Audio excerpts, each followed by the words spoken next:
Welcome to the Designer Practice Podcast. I'm your host, Kayla Das, and I am a Canadian social worker, business coach, and private practice owner. I love all things systems, strategies, and step-by-step processes, helping therapists and coaches design a private practice that doesn't only provide practice profitability, but also the time freedom that they had initially set out to achieve. In this podcast, we'll discuss everything from private practice startup to passive income to building automated systems so that you spend less time inside of your practice and more time outside of it doing the things that you love. Let's dive in.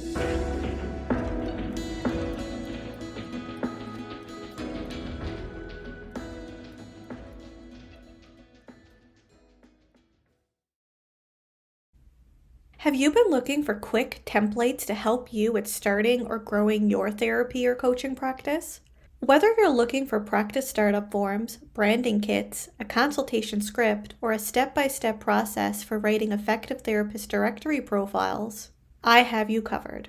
Instead of starting from scratch, check out my Designer Practice digital template shop on Etsy to find templates that best fit your practice needs. If you're not yet in the market for purchasing digital templates, follow my shop on Etsy so you don't miss a thing.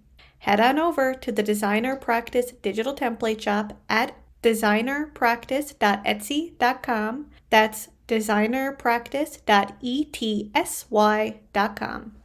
Welcome back to the Designer Practice Podcast, and I'm your host, Kayla Das. As we know, there are so many ways to market ourselves, but selling like a used car salesperson doesn't have to be one of them. Many therapists and coaches worry about the concept of selling their services in fear of appearing salesy or inauthentic. But when we market ourselves from an ethical marketing standpoint, we start building confidence with the act of marketing. In today's episode, I have the pleasure to interview Alison Knott, ethical marketing consultant and owner of Alison Consulting, who's going to explain the principles of ethically marketing your services and your practice. Hi, Alison. Welcome to the show. I'm so glad to have you here today. Thank you for having me, Kayla. I'm very excited to have this wonderful conversation with your audience. So excited. Yeah, and before we dive in, though, I do want to provide a clear distinction to listeners that when we are discussing ethical marketing in this episode, we're not speaking about any particular profession's code of ethics. Instead, we're talking about ethical marketing practices that help our practices thrive in the business world. So if you're a regulated professional, there may be additional considerations beyond what we discuss here in today's episode, and I always encourage you to review your particular regulatory body's standards of practice or code of ethics for further direction. However, whether you're a regulated health professional or not, this episode will give you the strong foundation of how to ethically market your private practice so that marketing doesn't feel so misaligned with our professional values. So Alison, I'm super excited for today's episode because it's one that's so long overdue. And I know my listeners will receive so much value from our conversation today. But before we dive in, please introduce yourself, where you're from, and tell us a little bit about what you do and who you work with. Sure. So hello, Alison Kay here, hailing from the beautiful, beautiful city of Halifax in Nova Scotia, Canada. And in a nutshell, I am an ethical marketer that helps brands putting good into the world. And what do I help them with? I help convert the curious into clients. And so I wake up every day, Kayla, and I'm like, I don't understand how this is even my job. I know how I got into this, but it's such a thing for me. I've always felt strongly that marketing can absolutely be gross. It can feel tough. It can feel inauthentic. It can feel overwhelming. And so I've made it a mission of mine to use marketing as my activism. And what I mean by that is I know what works, I know what doesn't, and what feels right for folk. And my clients are startups, coaches, entrepreneurs, founders who are putting good into the world. And my job, I feel, is to make sure they get as much advocacy, clarification on what they're doing, and amplification of what they're doing, so that if they're putting good into the world, I get to help them out. And that's how I'm advocating for them and being in that piece. Amazing. And of course, as you know, listeners are therapists and coaches, so they are also putting so much good out in the world. Yes, and I'm also a client. I am doing EMDR therapy and I absolutely love it. And so I thank everyone, and many of my friends have benefited from it. And I'm so thankful that the stigma around therapies and what can be offered for folk in terms of coaching. I've also benefited from business coaching and group coaching, and that it's incredible. It's almost like it takes a community to help you to find your way and do the best you can do. So in terms of marketing in that, I suppose I probably could have made a lot more money and found things a lot easier if I went down the product route, right? You need socks with dog faces on them. You just go online, you buy them, and you're done. But to me, there's something very interesting, juicy, and fulfilling to help folk whose work can be sensitive in nature, complex, long sales cycles, or even just something that people take a while to warm up to before they're ready to commit and do this deeper work. And for that, I'm really thankful. And I like to live and work in those spaces of how do we contextualize the transformation you give to your clients in a way that they understand, because they haven't gone through it yet. They don't know the beautiful journey that's ahead of them. So how can I help with marketing? Well, I'm a nerd. And it happens to be marketing is my nerdiness. So you bring your good to the table. I bring my nerdiness to the table. And together we both get to help more folk. Fabulous. So, when we think of ethical marketing specifically, how would you define ethical marketing and why is it important specifically in service-based businesses like therapists and coaches are in? Sure. So for me, I see it in four main little buckets, right? Honesty, transparency, social responsibility, and then permission based. For some folk, you're going to have this right off. Awesome. I'm so glad you check it off. For others, it might be something to think about, right? And do a little bit deeper work and thinking around. So ethical marketing, for a lot of service-based folk, we get information about marketing that is aimed, like I said, at a product, widget selling, sock selling. Nothing wrong with that, but there's a very different mindset and a place in your ideal audience's journey that needs certain tactics to be done. On top of that layer, often in that space, there's a big push for units to be sold, amplification at all cost, or the end goal is to sell their business. So how much money can we make our investors? How much can we push?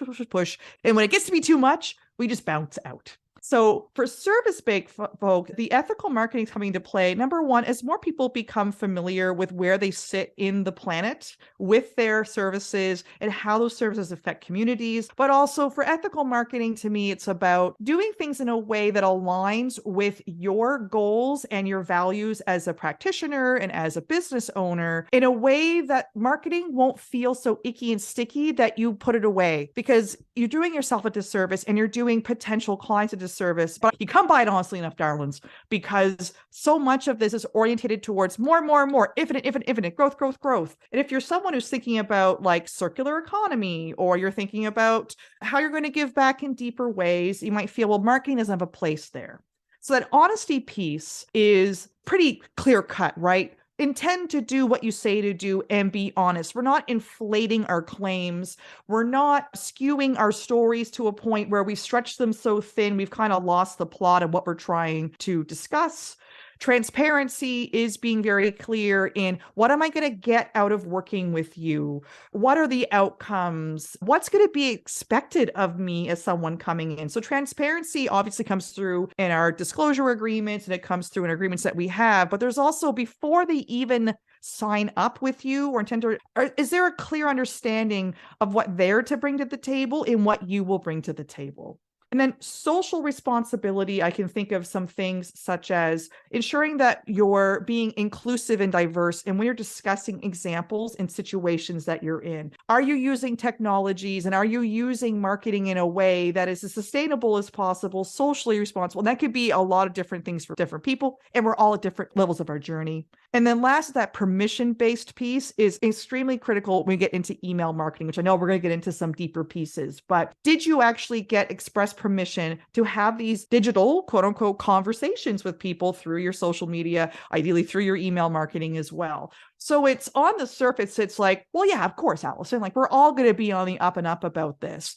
But the moment as a practice owner, the moment you start doing your research, it goes right to tactics. And it's like, okay, I get the doing, but I've lost the why a little bit here. So those are transparency, honesty, social responsibility, and permission-based is how I see this working. I love that you brought it back to the values piece, because I really think that that's the core. And I know we're not talking about brands today, but even when we think about how we market our brand, it's usually based in our values. And how we show up both in our marketing copy or how we show up in our tone in our marketing is going to be all about our values and how we show up. I'll give listeners an example. My values in my business coaching is collaboration, connection, and value first. So a huge part of my values is how I show up, which is why I'm connecting with you today, Alison, is because connection, collaboration, and then of course, this episode is giving value as the first thing that we do, right? So I really think that these ground us, and then it also helps us be more authentic. It helps us not have to be that car salesperson. Yes. And then we can really just be who we are. One thing that I see that happens a lot is that we might use our therapist directories or our websites or even our social media platforms as a way to display us and how many years of experience we've had or what education we've had. And of course, we want to be transparent of all of that, but it doesn't have to be all about the therapist. It can just be about that relationship so that people start building that trust, like you were talking about. Yes, and it's important as well that from someone who is a client to various aspects of this industry, we're also very interested in the transformation piece we seek. And obviously, we know we need to do the work and we're hesitant and resistant to that.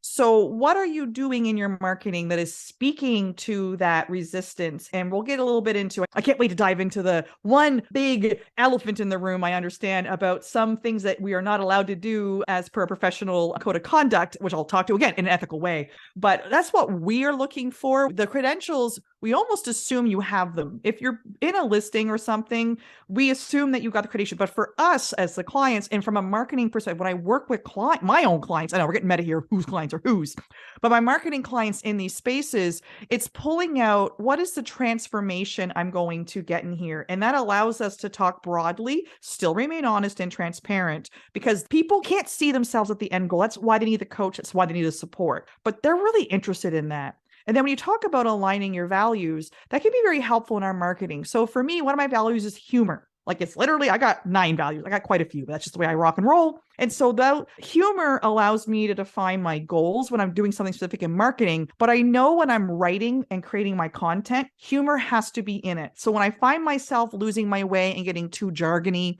or I start to talk a little bit too more in a way that is drying out. And in my case, marketing is full of very dry or hyper aggressive language, then humor, I return to that. So I appreciate bringing up values. I think of things like you have a small marketing project, you list out your values, and out of the values, you list, what do I already have? What will I need? And what can I do to achieve this? And if you link that into your values, and I know this sounds like, but how is this going to help me with how many times I should post on LinkedIn? Darlings, you're going to get there. You can't put the curtains on your house till you know how big your house is, how many levels it got, and what kind of rooms you're going to have. So yes, values in marketing, this is part of ethical marketing that people don't talk to. A lot of marketers want to tell you about algorithms and all these other scope things. And I'm like, cool. But if you don't have the values, you can't have the goals, which can't have the strategy, but won't have the impact you seek. I absolutely love that. 100%. So when it comes to ethically marketing a private practice, are there differences between how someone might market themselves when they're using specific marketing initiatives, such as building a website, posting on social media, sending out emails through the email list, and so on?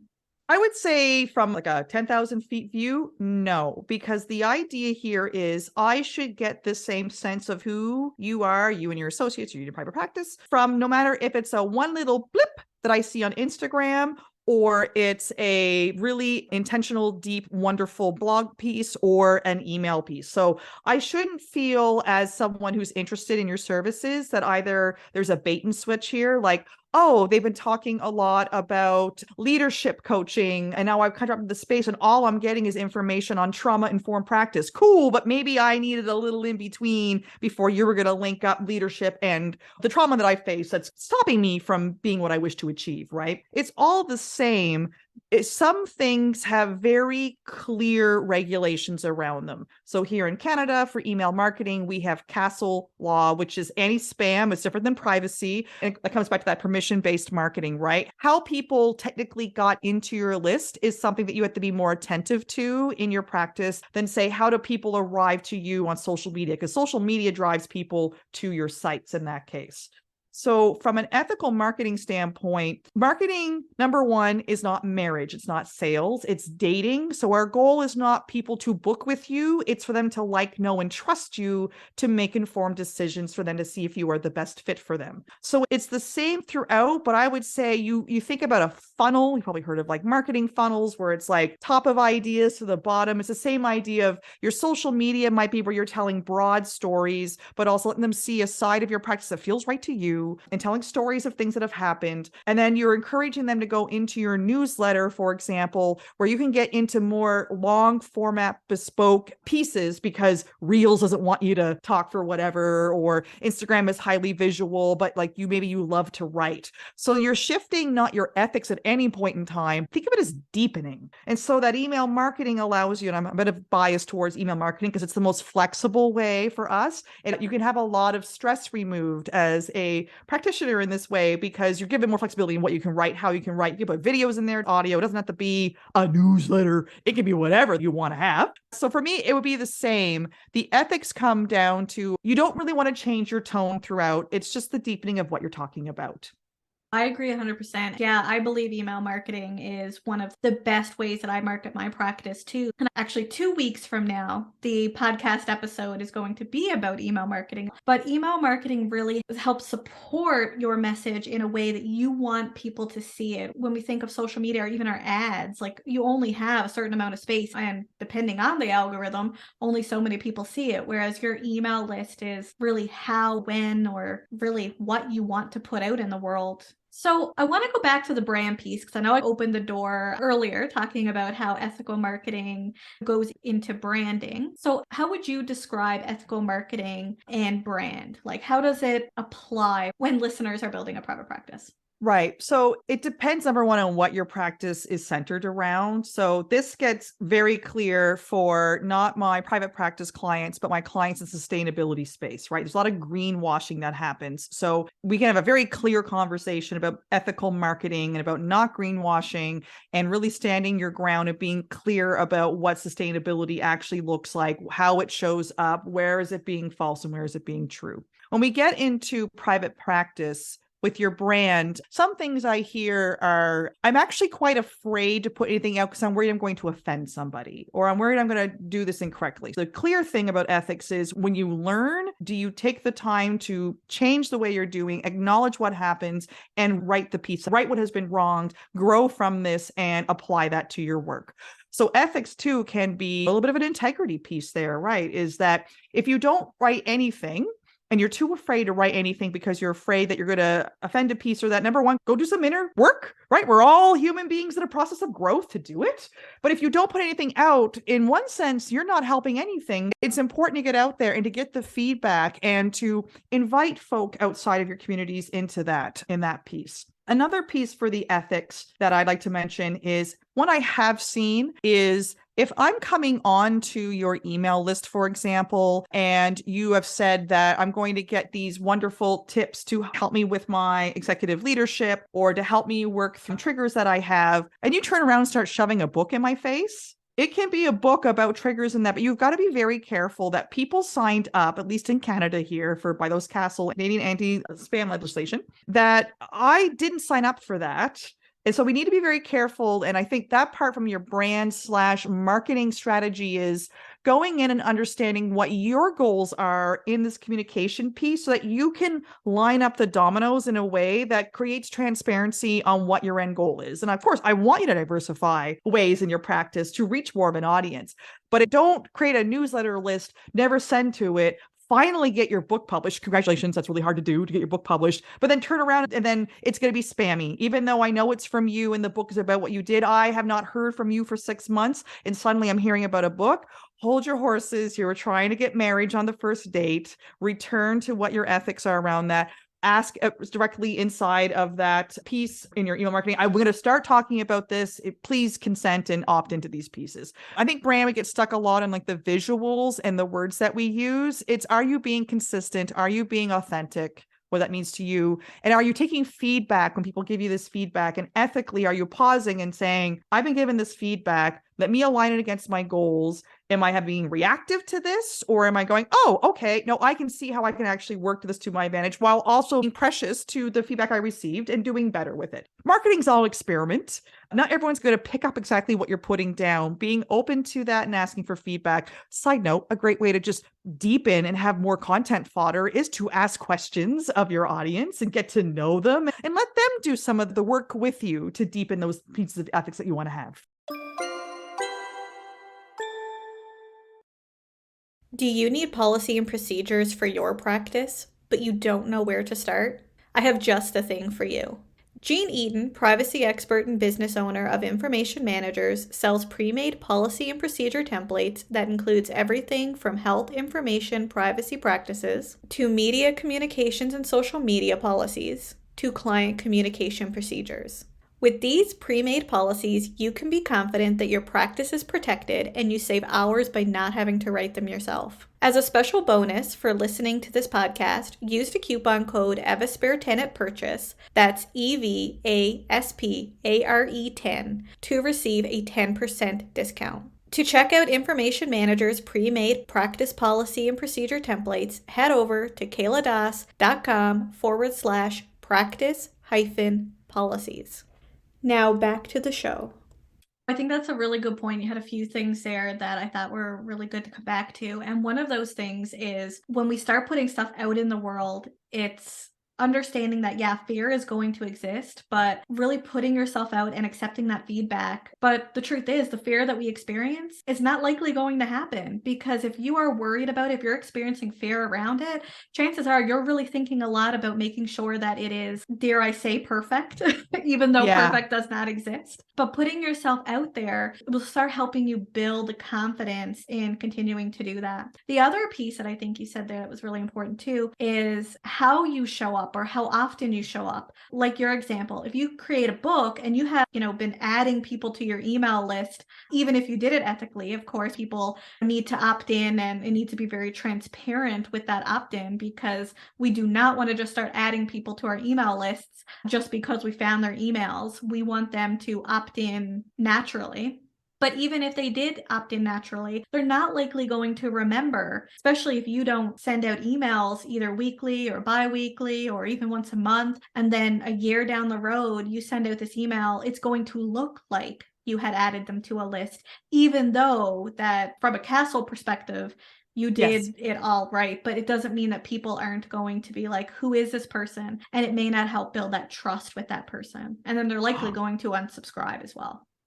And I think you hit on something so key here. I don't want listeners to get confused between being outside their comfort zone and actually being unethical, especially when it comes to marketing, because at the end of the day, repetition equals recognition. And that sounds like, oh, you just threw a buzzy sentence. But hey, also I love alliterations and I love dancing. So if that feels gross, turn it into a song so it feels more fun for you. So in marketing, everyone's being inundated with things. That is true. However, the work that your audience is doing is deep, hard, incredibly scary. Oh my gosh, if I actually love you as a coach or I love you as a therapist, I'm going to go to your office and you're going to open up this Pandora's box I will never shut. Point blank, darlings, that is how most of them feel, even though we logically know the work you're going to do. So on your side of things, it's like, well, I can't talk too much about courage, or I can't talk too much about EMDR, or I can't talk because people will get sick of it. You're going to step into your comfort zone that you need to amplify this because people need to hear how you talk about it, and frequently, because it's going to take me a couple of times. Again, we're not selling socks here. I've got to invest time, personal growth, and money for a lot of us into this. So I need to hear this over and over, because the first time I read that, I was busy with my children. The second time, something very earth-shattering happened to me, and I can understand your message better the second time. And I'm talking not second or third or fourth or fifth. It's about 18 times. So what I tell all clients, no matter where their background, is that you aren't doing it enough until you feel like you've done it too much. And even me, I could stand to do it some more. Number one, the algorithm is not going to feed it to people all the time. No one sits until you get to a critical mass. Most folk don't digest all your backstories. They might listen to all your podcasts. They'll go to one, and then we know from data that people will go back to your podcast and read them through. But people aren't necessarily going to read all of your newsletters or see your social media all the time. So it's important to make sure you're not saying, well, I'm saying too much and that's why I back off. When I would dig deeper as a marketer and say, or are you giving enough so people can really get a full cup of Kayla? Are you just giving them a little dram? Or can we have a full cup of her? And a full cup might look like talking about the same thing differently all month. Having a theme can be helpful, right? And I know this cuts into sustainability issues, which I also want to work with clients about, which is you don't have to be everywhere and do it all for your marketing. But the few things you choose, you want to do well. And few things done well will get you just as much results as many things done ad hoc. Love it. 100% agree. We spoke about a lot of different things here today. Are there any additional tips, strategies, advice, anything that we haven't already touched on for any of our listeners who might be scared to put themselves out there and to start marketing their services? And of course, how to market ethically? Sure. So the one I alluded to at the beginning, that the elephant in the room I want to address is one of the most secretest, bestest things in marketing is testimonials. One of the first things that marketers will ask about or want to help you with is using testimonials. And I know the listeners are already going, ah. And I get it. Due to regulatory need, you're not allowed to ask testimonials. So a lot of marketers don't know what to do because they're like, well, how can you talk about the transformation of people if you're not allowed to have that piece? And as a tiny rant as a client, I feel it's unfortunate because I want to hear how other clients, I don't necessarily want you to ever push someone in a give testimonial, but it's important for us to understand who you've helped them transform. So that's unfortunate. But what do you do? Well, one piece of advice I have is once you've concluded your session and you've done the piece that you need to do, are you reserving time in your day when you're working on your business to reflect about some of the moments that you've had? And can you really, I'm not saying like tell the story and then change the name, because I know that's not going to feel right for a lot of people. But I think about having a document, having it literally on your desktop, and it's sort of, what was the topic? What was the concern? What did I offer? And then what was the outcome of it? And that way you don't even have to deal with, let's pretend we're talking hypothetically about Betty, and Betty had this happen to them, right? So if there's any way in your marketing without having to pull, but when you're doing your marketing isn't just promoting the things you're doing and the services you offer. Find a way in your practice after you're done working with clients that you can reflect and then bring it back to the bigger story here. Yes, it would be lovely to say it was very specifically a CEO dealing with this particular trauma piece that happened, but there's still a way for you to pause, reflect, and capture. Not a week later, not when you're sitting at a blank screen with the cursor blinking like, oh gosh, I got to write an email now. Keep like a scratch paper or a scratch deck or like a document where you're capturing these moments. And so don't over curate yourself, sanitize it of what needs to be sanitized, and then use that. You begin to build like a vault of content that you can go, oh my goodness, it's been 3 months and 3 times courage came up. And I could talk about courage in a way that people aren't expecting. And then I could even mention about a cool podcast I listened to where those people have lots of great examples. And I can say, go listen to this podcast, especially at minute 3:55, because there's a story about Sahil and their story is incredible.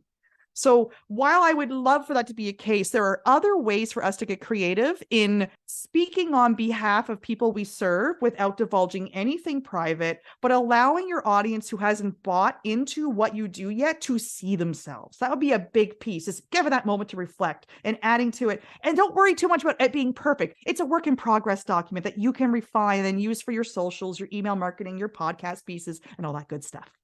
Amazing. And thanks for bringing up the testimonials piece, because as therapists, we see a lot of other non-regulated coaches out there saying, get testimonials. But many regulatory and licensing boards prohibit the use of testimonials for therapy and counseling services due to confidentiality reasons, as well as the power differential between therapists and their clients. And really what you just highlighted is very much similar to what I teach my clients as well. And this is more when we think of even saying niching down our practice. And this is why I love when we say niching our practices, picking an ideal client or someone that we want to work with, because very similar to what you said, I always say we can have a little post-it note on the side of our desk. And those common words or common situations or common things that show up, especially when you work with the same type of client, you are not taking like specific information now. You are literally taking a mass of people, right? So I work with workplace burnout in my private practice, and something that 99% of my clients will say is that they dread going to work Monday morning. So this is some of the things that you're talking about when we think of like ethical marketing. It's really highlighting some of the feelings, emotions, or thoughts that the mass of the clientele are experiencing, and then also how you help get outcomes, right? Not necessarily giving those testimonials or sharing how you have specifically helped a specific person, but those outcomes. And I think one thing is we talk about our therapeutic approaches a lot. And although that's great, I come from cognitive behavioral therapy and acceptance and commitment therapy. Clients aren't coming to me asking me, can you do CBT with me? Can you do ACT with me? They are looking, like you said, like an outcome. So when I start marketing myself, I talk about the steps, the strategies, the things that we can do together, not the approach, but what the approach teaches me and how to help somebody. That's what scares us the most as potential clients for therapists is we don't know. We can read all the papers we want on what the steps of this particular system is, but we're not there yet. And there's almost like a beautiful buffer that happens when you're done your session, you've sanitized it in the way that you need to. It's sat in this document. It's given you a couple of days. You're coming back and you're thinking, what can I pull out of this that would sound really good inside of my marketing? And all of a sudden you're capturing on what, again, and this is also not unique to this industry. So often I talk about like features versus benefits. People get caught up on the features of things instead of the benefits of it. And it's like people don't know what you do. So when you bring in at the crux of it, I ask this question to them. That is powerful because maybe some of your ideal clients are so close, but no one's even asked them a question that you maybe asked 15, 50, 1,000 of these wonderful folks you've helped. And your newsletter, for example, or your reel online or your podcast topic might be that question. And how do people answer that question? And that is powerful. And you don't have to step behind the process because we don't care. We don't care. But we are afraid of what are you going to ask us? What are you going to pull out of us? So if you're proactive and start talking about that, then all of a sudden you have a whole marketing case. And again, you can talk about it different ways. What kinds of questions do you ask? How do people react? Do they laugh? Do they get still? Like there's so many ways for you to tell a story. I'm getting all worked up about this. The other piece I will say is if you are still refining who your ideal clients are, or you're, oh, Alison, I haven't been capturing this and I'm knee deep into my marketing.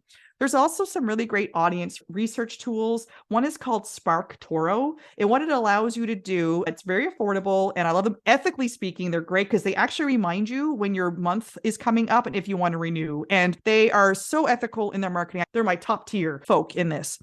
But what it does is you can type into it, my audience follows this Instagram account. My audience talks about this hashtag. My audience watches this YouTube channel. So if you feel like you're not at a stage yet where you're still practicing this new idea I have writing it down, SparkToro is a great way for you. It's even free. So there's like a free account where you can do 5 searches and it will like give you some information. It tell you people who watch this YouTube channel also watch these YouTube channels. So I like to call it in marketing like measure twice and cut once, where you can go and see how other folk in your field are talking to their audience and pull what is resonating with you and you're hearing and see how they are cracking the nut and how they can talk about this ethically.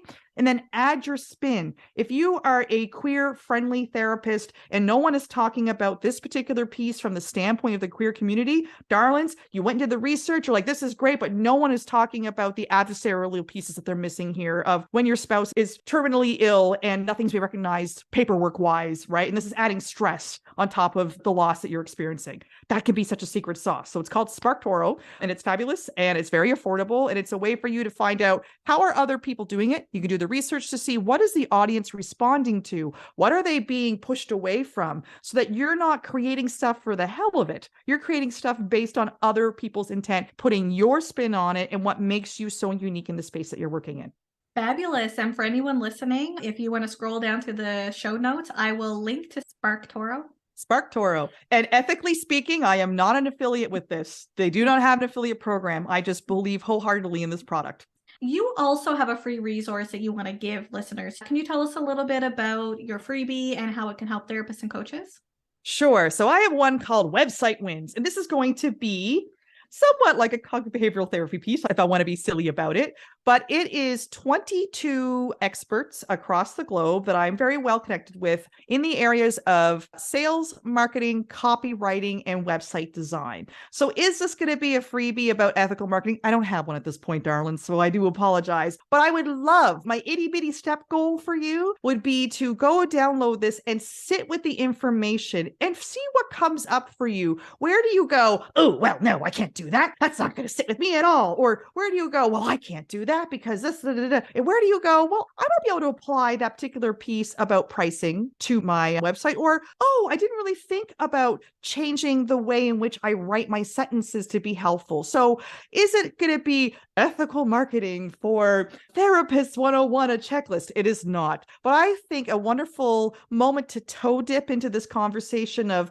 now that you understand ethical marketing and how you can be part of the marketing conversation without it feeling gross. And also the folk who are in there are lovely human beings. And I'm so privileged to have them speak, not me, but all of these 22 individuals across the globe. So check that out, see what's resonating, see what resistance, and do some inner work on that perhaps of where you're going. And of course, throw out the stuff that doesn't fit at all. That's cool too. It ain't all going to be relevant to you, but hopefully it will help you to bump up conversion. In other words, when people land on your website, what can we deepen on it so that we can encourage people probably not to book with you and have an initial call, but maybe to go to your newsletter, maybe to start watching these lives or these sessions you're doing, or maybe have a webinar or a collaboration that's coming up. That could be a toe dip for them. So that's a great resource to help you. How can I help people get closer to doing something with me? And you might be pleasantly surprised. You might actually enjoy more than 10 of those.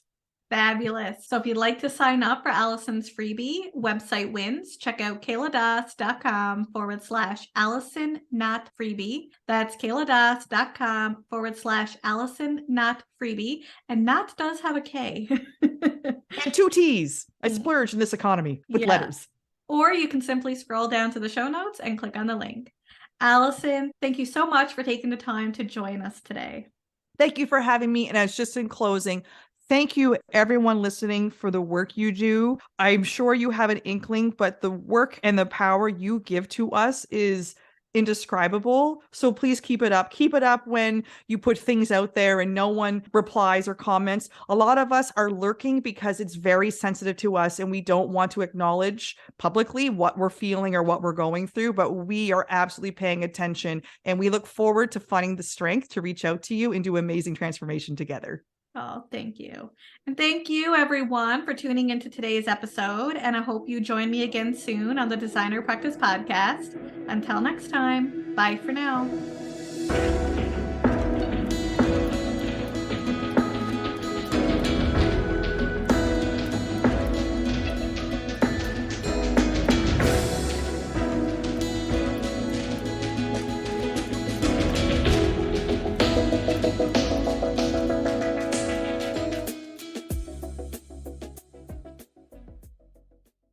Please be advised that the podcast advertisements and links in this episode may be affiliate and or sponsor links where Evaspare Inc. and the Designer Practice Podcast receive compensation for sales or signups made through link clicks. This helps the Designer Practice Podcast continue to provide free and valuable content to you each week. Thank you, and we appreciate your support.